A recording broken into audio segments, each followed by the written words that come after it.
This interview was banned for a reason. Because Carl Jung revealed the one truth about women that society was never ready to hear. And once you hear it, you'll never look at relationships the same way again. Imagine this: a brilliant mind from the 20th century, sitting in a quiet study, eyes intense, voice calm. But what he's about to say would send shockwaves through psychology, philosophy, and the very foundation of gender roles as we know them. Carl Gustav Jung, student of Freud, father of analytical psychology and spiritual rebel, once gave an interview that was never meant for the public, not because it lacked value, but because it was too real, too raw, and too dangerous for the cultural narrative of the time. And now, you're about to hear what they tried to erase. Jung believed that modern man is lost, not just spiritually or psychologically, but relationally. And at the heart of that loss, a complete misunderstanding of the feminine psyche. To understand women, Jung said, you must stop looking at them through the lens of logic, and instead peer into the world of myth, dreams, and symbols. Because woman, like man, is not just flesh and personality. She is archetype. She is force. She is a living, breathing manifestation of the unconscious. And that's where the dark truth begins. Man's understanding of woman is as much a projection as a perception, Jung stated. What he sees in her is often what he has not yet met in himself. Let that sink in. What if your attraction, your obsession, your desire for the one isn't about her at all? What if it's about what's missing in you? This is what Jung called the anima, a man's inner feminine image. It isn't just some poetic metaphor. It's a powerful psychological force. If undeveloped, it hijacks your relationships. You fall for a woman not because of who she is, but because she reflects your lost soul. The anima isn't gentle. She's seductive. She's mysterious. She's irrational, chaotic, full of emotional storms. And she lives inside every man until he integrates her. If he doesn't, he projects her onto a woman.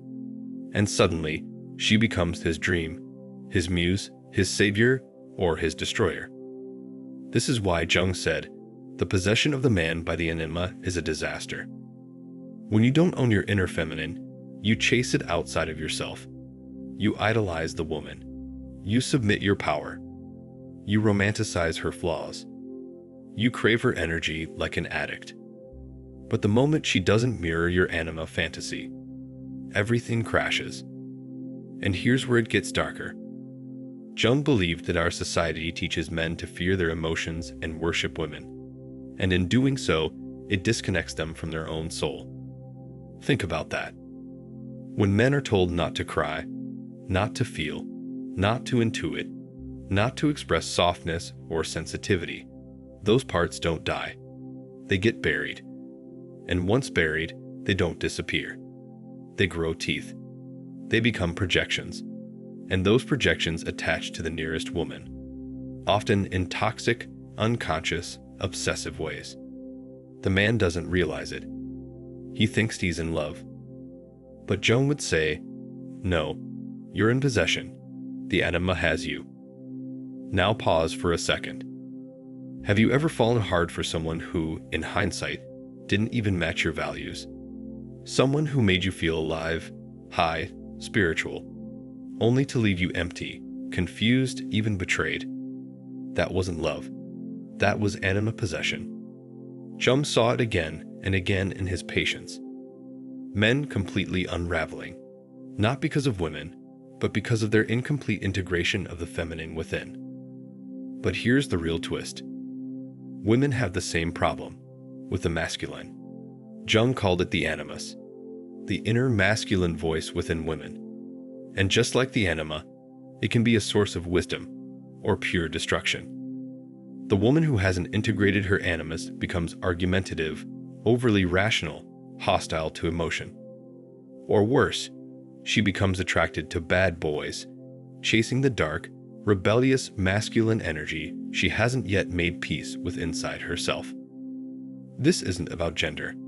It's about energy. Jung saw this energetic dance between men and women playing out in every marriage, every romance, every heartbreak. The man projecting his anima, the woman projecting her animus. Two unconscious people trying to make a conscious bond. But here's what makes this information too dangerous for mainstream acceptance. Jung said, "Until you make the unconscious conscious, it will direct your life, and you will call it fate." In other words, your love life, your patterns, your pain, it's not random. It's your shadow in action. So why was this interview suppressed? Why was Jung's deeper commentary on the feminine never widely published? Because it challenged the myth. The myth that women are always nurturing and innocent. That men are the only ones with destructive tendencies. That romance is always love. That attraction is always destiny. Jung shattered all of it. He taught that to truly love a woman, a man must reclaim the parts of himself he lost. He must face the anima. Not run from it, not project it, but integrate it. And only then can he see a woman for who she truly is. Not as goddess, not as mother, not as seductress, but as a soul, a mirror, an equal. And maybe, just maybe, that's what terrifies the world most. They say love makes you blind. But Carl Jung argued it's not love that blinds us, it's our projections. When a man meets a woman who captures his heart instantly, chances are, he's not falling in love with her. He's falling in love with his anima, the inner feminine image that's been sleeping inside him his whole life, waiting to be awakened by a face, a voice, a smile. And that's the trap. Because the anima doesn't care about compatibility, values, or truth. She cares about emotional intensity, mystery, seduction, the illusion of completeness. Jung said the undeveloped anima has four major forms in a man's psyche. Eve, the mother, the caregiver, the one who nurtures him. Helen, the seductress, the lover who inflames his desire. Mary, the pure, virtuous woman who saves him from himself. Sophia, the wise feminine, representing psychic wholeness. The tragedy?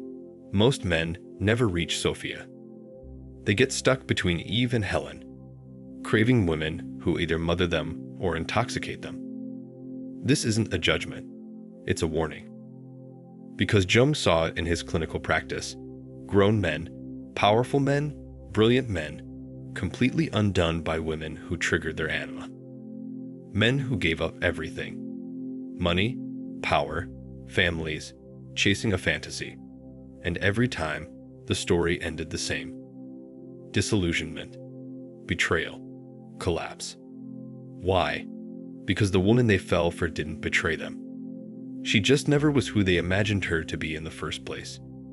Jung wrote, "The man who projects his anima onto a woman becomes her slave. He sees what he wants, not what is." This is where the feminine becomes dangerous, not because she intends harm, but because he never truly saw her. Now imagine the woman begins to sense this. She knows he idealizes her. She knows he would do anything for her. And deep inside, she also knows he doesn't even know her soul.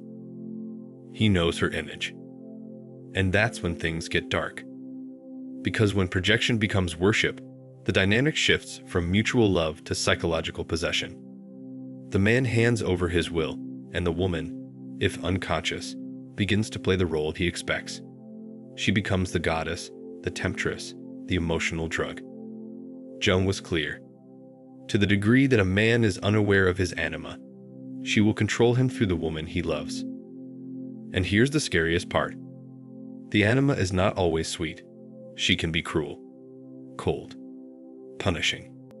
Emotional outbursts, silent treatments, manipulations, mood swings.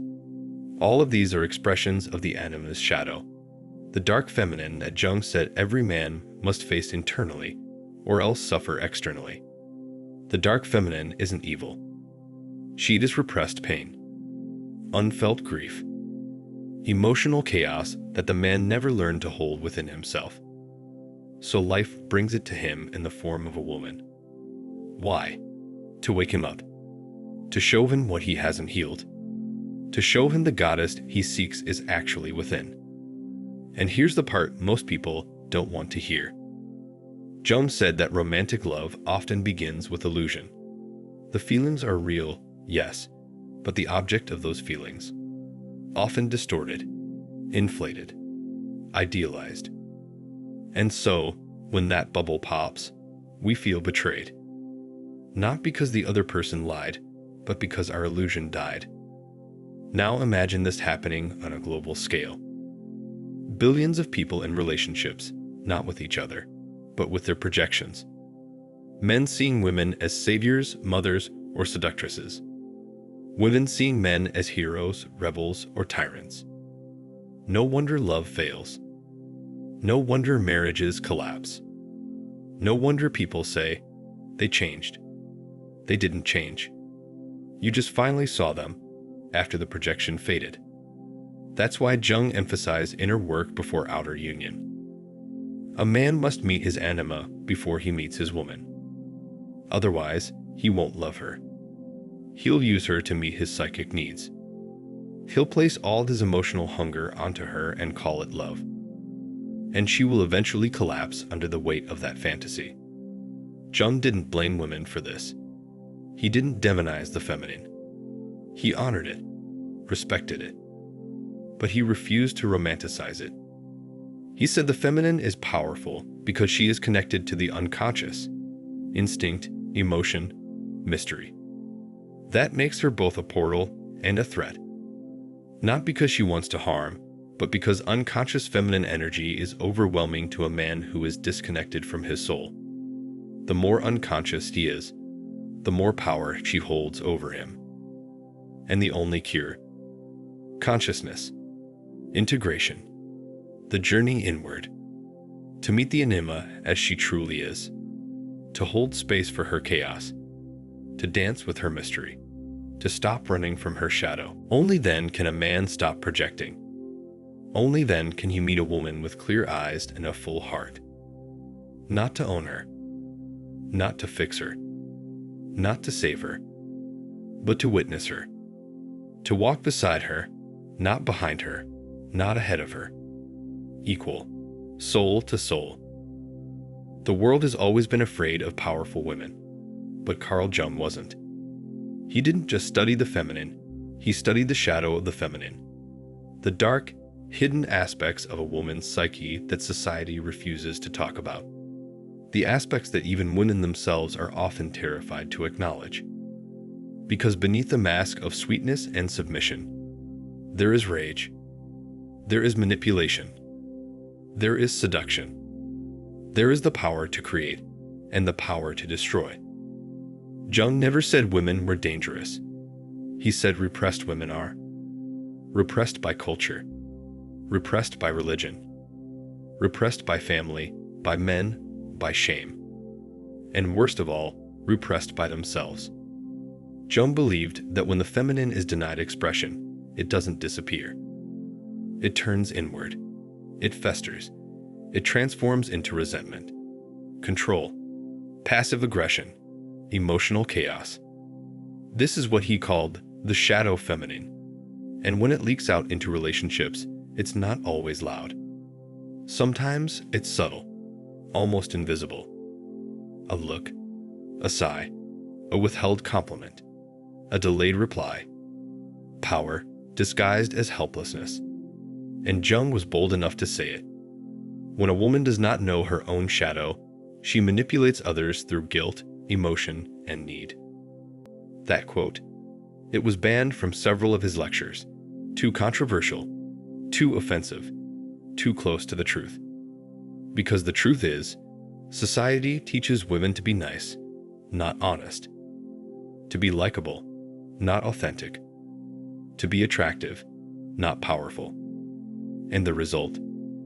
They learn to survive by adapting, by smiling when they want to scream, by seducing when they want to say no, by staying quiet when their soul begs to speak.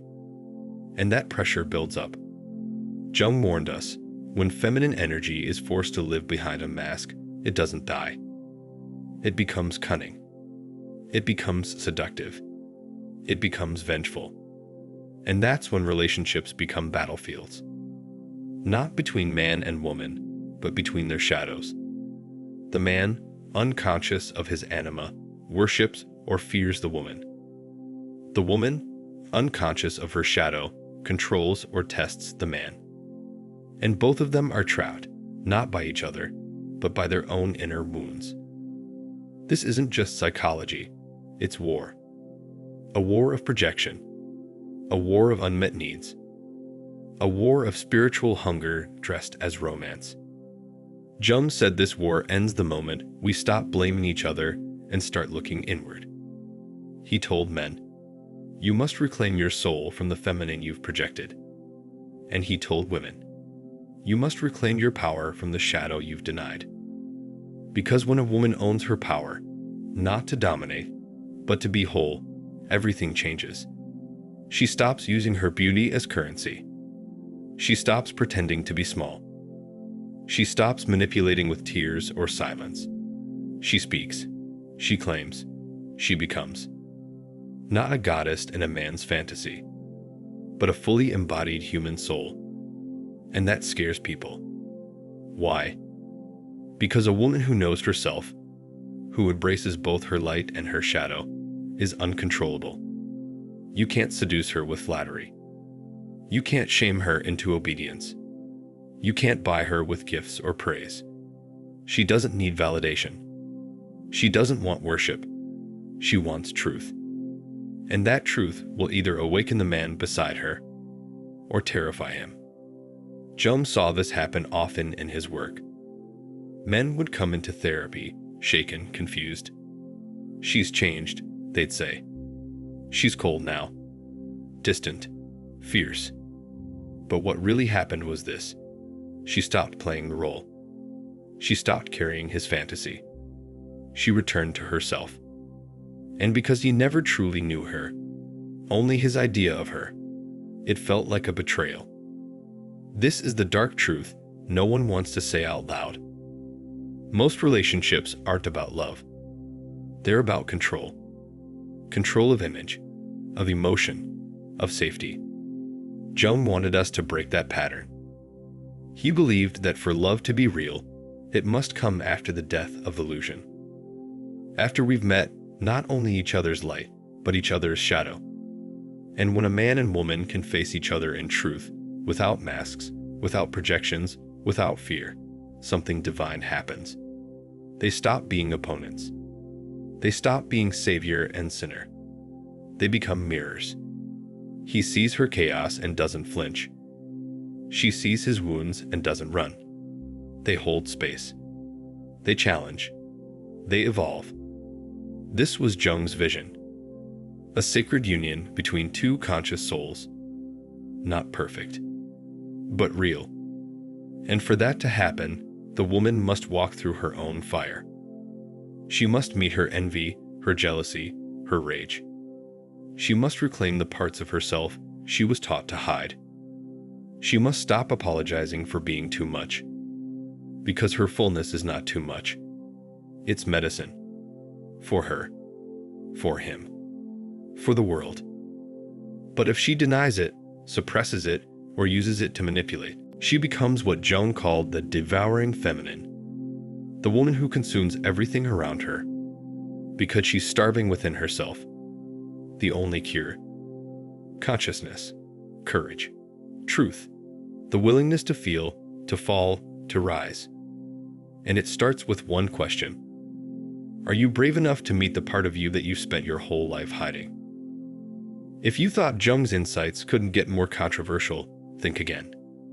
Because in his private journals, never meant for public eyes, he wrote something that still shocks psychologists today.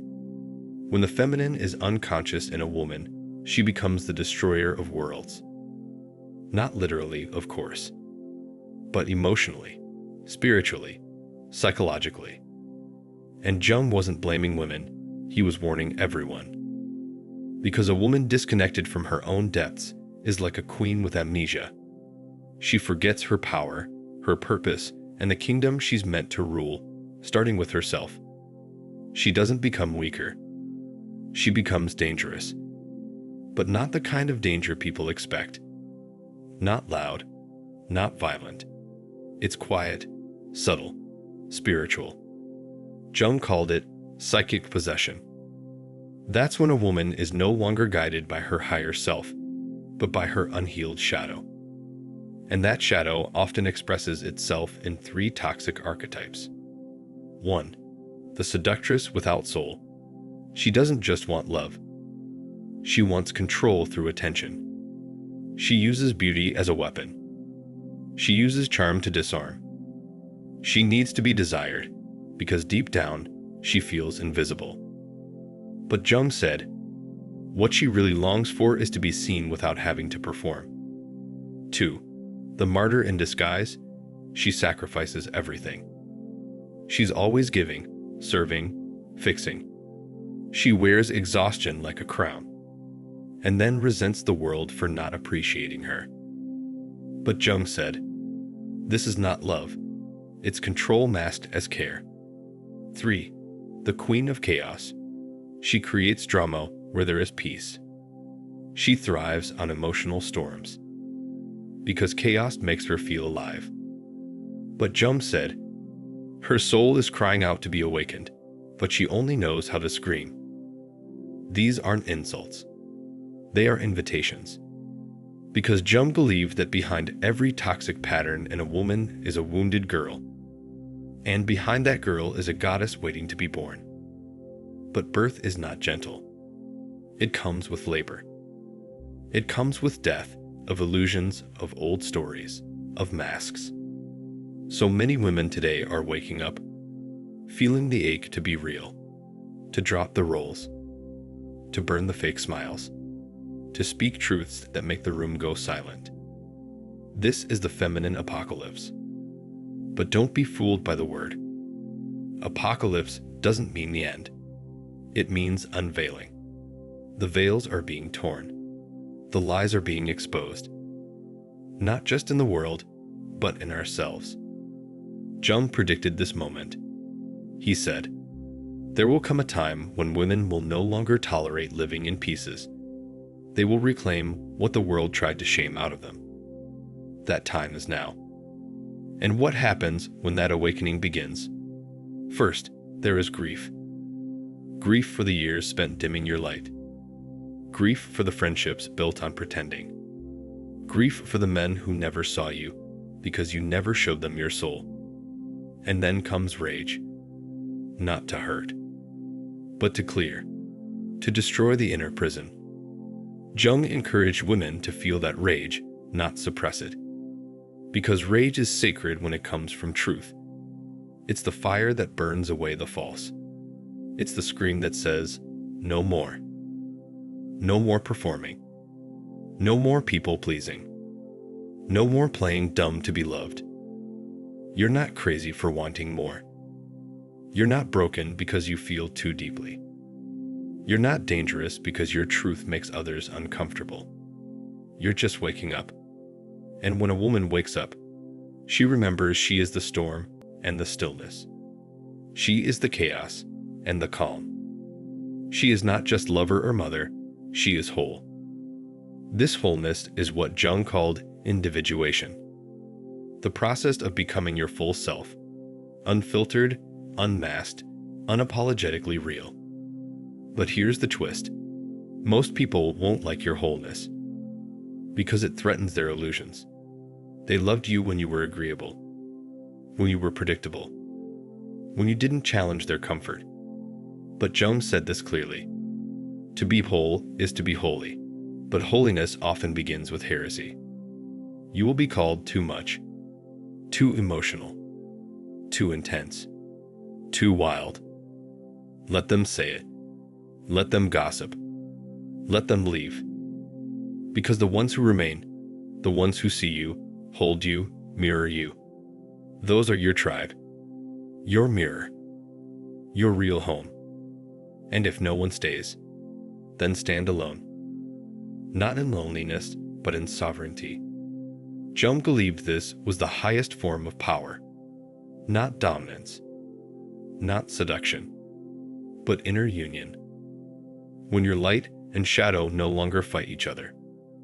When your softness and strength can coexist. When you no longer betray yourself for approval. That's the true feminine revolution. It won't be televised. It won't be liked by everyone. It won't be clean. But it will be true. And that truth